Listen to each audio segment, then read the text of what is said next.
Killed by his ex-wife, Lorenzen Wright's story shocks us all, but let's remember him as a Memphis hero who lit up the court for 13 seasons, including 5 with his hometown Grizzlies, becoming a beloved community icon whose kindness touched so many lives. He was a strong center, averaging solid points and rebounds, and his work off the court in community programs showed his big heart. His legacy as a local star made his loss feel deeply personal to fans everywhere. But what about the other players? The list is longer and even more tragic than you might think. Since we have a recent case, let's start with the most fresh one from 2022, Adrian Payne, a strong player known for his big heart. Adrian played for teams like the Atlanta Hawks, Minnesota Timberwolves, and Orlando Magic after a great college run at Michigan State, where he helped the team reach deep in tournaments. Friends saw his resilience shine through tough times, like losing his mom to a bad asthma attack when he was just 13. He turned that pain into drive on the court, becoming a role model for young players facing loss. On May 9, 2022, Adrian went to help fix a fight between a friend of his girlfriend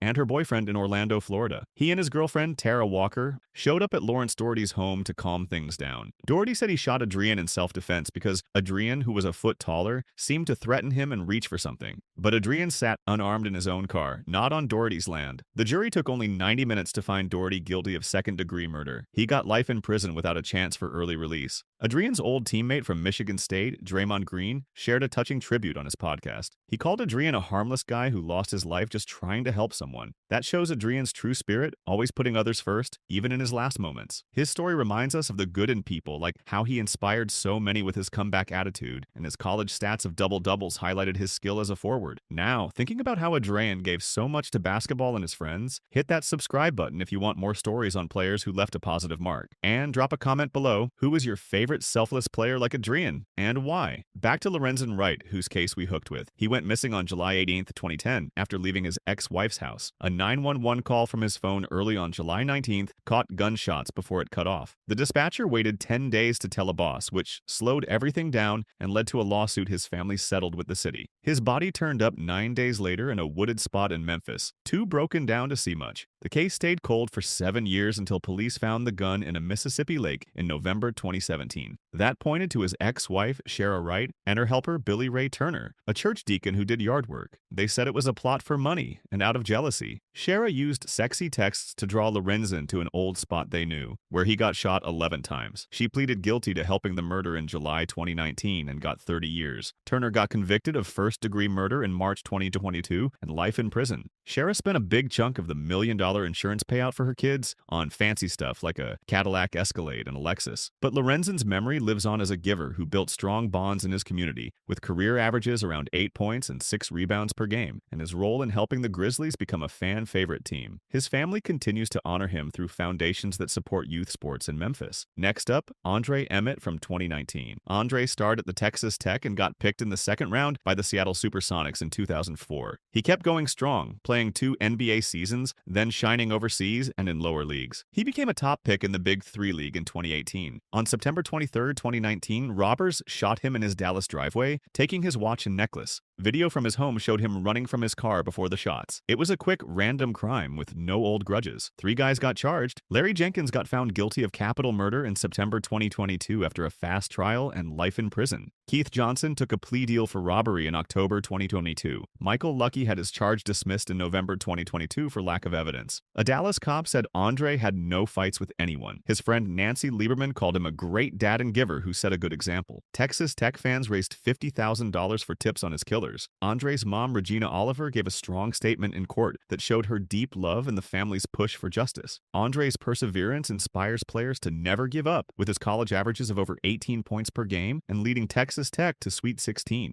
Now, Howard Porter's story from 2007. Howard shone at Villanova, winning top player in the 1971 NCAA tourney, though they took it back later for a pro deal he signed too soon. He played 7 NBA years but stopped early from a blood clot and cocaine troubles, which landed him in jail for 6 months in 1985. He turned it around, becoming a probation officer in Ramsey County to guide others using his own past wins. On May 18, 2007, he vanished and got found beaten bad in a Minneapolis alley. He died a week later from the hurts. It was a robbery setup. First, they held a woman named Tanya Washington, but let her go for lack of proof. Then, Rashad Arthur Raleigh got named the main guy. Court papers said Raleigh and three masked men rushed an apartment to rob Howard, beating him when he fought back. Raleigh got convicted of murder and life in prison. Howard's end sadly tied back to seeking drugs and sex, but his turnaround shows real strength, helping many rebuild their lives. His college stats were impressive, averaging 22 points and 14 rebounds, and he was a key in Villanova's success. Joe Folks closes our initial confirmed cases from 1976. Joe, a Hall of Famer, helped make the jump shot famous in the NBA's early days. From a poor start, he rose to stardom with the Philadelphia Warriors, setting scoring records 4 times. His life was a true success tale. On March 21, 1976, he got shot dead in a fight with his girlfriend's son, Greg Bannister, over a gun. Alcohol played a part in the home spat. A jury said Bannister did reckless homicide and gave him 4.5 years. That short time shows how views on crime changed over years. Joe's skill changed the game forever, and players today owe him for that jump shot freedom. He averaged 16 points in his career and won a championship in 1947. Let's look at more tragic stories of players taken too soon. First, Reggie Harding from 1972. Reggie was a pioneer, the first player drafted straight from high school in 1962 by the Detroit Pistons. At 7 feet tall, he was a strong center from Eastern High School in Detroit, leading his team to 3 straight state titles. He played for the Pistons and Bulls from 1963 to 1968, known for his rebounding and blocking. Despite troubles like a suspension for misconduct, he showed talent with averages around 5 points and 5 rebounds. Reggie tried comebacks in minor leagues after prison time for a weapons charge. On September 2, 1972, he was shot dead at a Detroit intersection at age 30. The case remains unsolved, with police thinking it tied to his rough life. But Reggie broke barriers for high school players entering the pros, paving the way for stars like Kevin Garnett. His story teaches resilience as he fought back from setbacks to keep playing the game he loved. Next, Ozell Jones in 2006.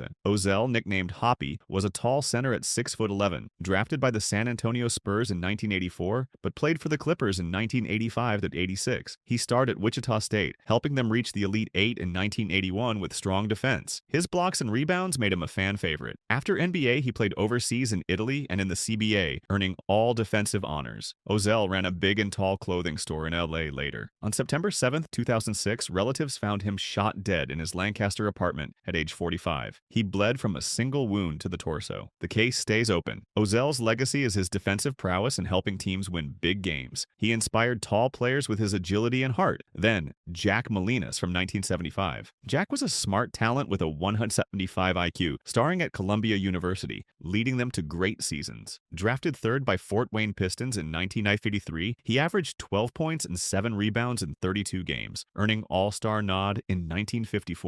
But banned for betting on games, including his own. He played in Eastern League, dominating with high scores. Jack became a lawyer and businessman. On August 3, 1975, shot dead on his Hollywood patio at age 43, likely mob hit after his partner's unsolved beating death. They had big insurance policies. Jack's on-court skill was elite, with great hook shots and ball handling for a forward. His story shows wasted potential, but highlights his basketball genius. George Trapp in 2002. George played for Pistons and Hawks from 1971 to 1977, a solid forward averaging 9 points and 5 rebounds. Drafted by Hawks, he had strong seasons with double figures. From Detroit, Brother John won an NBA ring. On February 9, 2002, stabbed to death by roommate Jerome Miller after a fight in Maryland at age 53. Miller claimed self-defense but got convicted. George's career highs include 20-point games, and he was known for tough play inside. His family remembers him as a loving brother who loved the game. Bubbles Hawkins in 1993. Ford Bubbles Hawkins was a scoring guard, playing for Nets and Warriors from 1975 to 1979, averaging 9 points. From Detroit, he started at Illinois State, setting records, known for smooth shots and stamina. On November 28, 1993, found shot dead in a Detroit house at age 39, suspected drug spot, case unsolved. Bubbles held pro three-point record until modern era. His flair inspired street ball styles. Now let's add Jim Bradley from 1982. Jim was a standout at Northern Illinois, known for his guard-like skills at 6'8". Drafted by Lakers in 1974, he played in ABA for Kentucky Colonels and Denver Nuggets, winning a title in 1975. He averaged around 8 points and 6 rebounds in 98 games, showing versatility. On February 20th, 1982, he got shot in the back during a drug deal gone bad in Portland, Oregon, at age 29. His body was found in an alley, case unsolved. Jim's college play earned him Hall of Fame honors, and he inspired big men to handle the ball well. His hard work made him a blue-chip recruit. Next, Sid Tannenbaum from 1986. Sid was a star guard for NYU in the 1940s, twice All-American and leading scorer with 992 points. He won Haggerty Award twice as top Metro player. Drafted by Knicks in 1947, he played 2 NBA seasons for Knicks and Bullets, averaging 9 points, known for accurate set shot and give-and-go plays. After hoops, he ran a successful metal shop. On September 4th, 1986, stabbed to death in his Queens shop by a woman angry over $25 he refused to lend at age 60. Sid's zest for life and generosity touched many, even strangers. He enjoyed tennis and karate later on. His courts in North Woodmere bear his name, hosting tournaments for scholarships. Gary Suter from 1982. Gary, a 6'9" center from Midwestern State, played 30 games for Cavaliers in 1970-71, averaging 1.4 points. First from Albuquerque to reach NBA, known as Gambler. On October 23, 1982, lured to Rio Grande Banks near Rio Rancho, New Mexico, over debt. Shot in hand, chest, head by Gary Hoxie, who got life. John Waters involved it too. Gary was 37. His freshman promise at New Mexico impressed coaches, seen as top prospect. He overcame issues to play pro. Finally, Bob Hogsett from 1984. Bob from Bristol, Powsk, Tennessee, starred at Holston Valley High, scoring 1,071 senior points, averaging 32.4. Led to state tourney. At Tennessee, Vols played 57 games. Tried Pistons, played ABA Pipers in 1967-68. Coached high school, college like Francis Marion, with doctorate. On December 5th, 1984, shot in chest by carpenter Lewis Dowdy at Virginia Tech, where Bob worked. Dowdy shot himself, acquitted for insanity. Bob was 43. His big numbers in high school still amaze inspiring local kids. Moving to unsolved mysteries, starting with Bison Dell from 2002.